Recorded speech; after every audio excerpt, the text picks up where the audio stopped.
Olá, crianças! Agora vamos trabalhar Geografia, na apostila 1, da página 12 até a 19, tá bem? Lá na página 12, então, a gente começa com as paisagens e a vida no campo, né? Como é a paisagem do campo? Como é a vida lá no campo? Será que é igual a nossa aqui na cidade? Né? Quem já passou uns dias no sítio, na fazenda, numa chácara, sabe que é bem diferente, né? Então a gente tem aqui algumas imagens que mostram um pouco disso. Olha lá, no campo o que a gente vê muito, né? A gente vê muitas plantações, a gente vê muita criação de gado, criação de animais, galinha, ovelha. A gente vê também as pessoas andando a cavalo, em carroças, né? Bem diferente do que a nossa vida aqui na cidade. Né? O silêncio, a gente consegue ouvir o som dos passarinhos, né? O barulho do vento, né? É bacana, né? É uma vida diferente. E como as pessoas vivem lá no campo? Do que elas sobrevivem? Qual é o trabalho delas, né? O trabalho delas é justamente esse, o cultivo da terra e a criação dos animais, né? E aí gera aquela interdependência que a gente tem do campo e da cidade. Você imagina se lá no campo as pessoas que trabalham lá cultivando a terra, plantando o alimento, parassem de plantar. O que nós aqui da cidade comeríamos, né? Então existe essa interdependência entre campo e cidade. Na próxima página,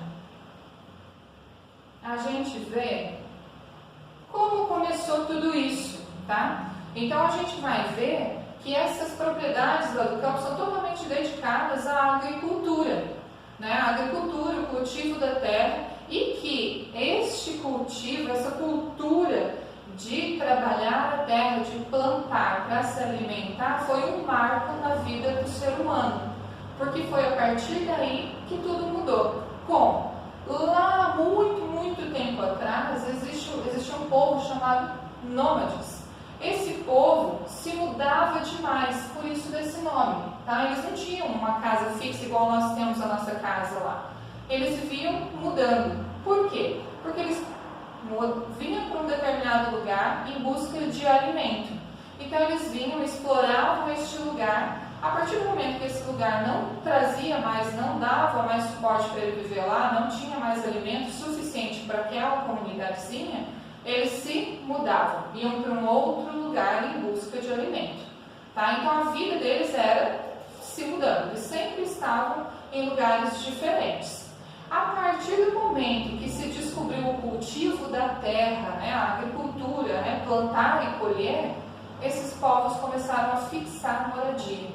Né? Eles começaram a fixar moradia. Então, como a gente viu, os povos antigos, os nômades, se mudavam bastante para poder ter alimento, ter o que comer. Por isso de tantas mudanças. A partir do momento que eles pararam, então começaram ali as novas comunidades, que deram origem a todas as cidades que temos hoje. Essas comunidades são chamadas comunidades tradicionais. Tá? No Brasil, a gente tem muitas delas e elas têm nomes diferentes dependendo da região onde elas estão. Então, a gente tem aqui alguns exemplos das comunidades indígenas, né, que a gente tem a foto aqui, comunidades ribeirinhas, que estão à margem de rios, né, comunidades sertanejas, caipiras, dependendo da região, cada um tem um nome. Foram essas comunidades que deram origem às cidades e muitas características dessa região. Tá? E aí, pelo plantio, onde eles começaram a plantar, a colher, criar a agricultura, né, a gente começa a falar então do êxodo rural. Então você vai ter uma atividade para fazer aqui na página 15 e lá na página 16 a gente vai ter êxodo rural. O que vem a ser o êxodo rural?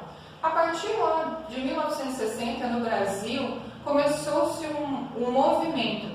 As pessoas lá da zona rural saíam de lá e migravam para a cidade. O que vem a ser migrar, se mudar? Então saíam famílias inteiras da zona rural e vinham para a cidade. Por que começou esse movimento que se chama êxodo rural?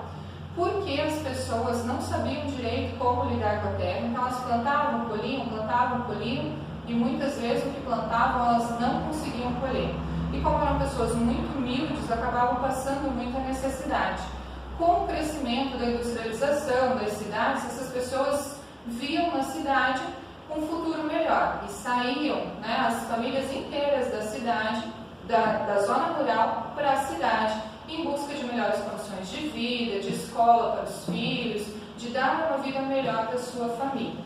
Este caminho, então, da saída da zona rural para a cidade, a gente se dá o nome de êxodo rural, tá bem? Aí você vai ter mais atividades ali para fazer da página 17, 18 e 19.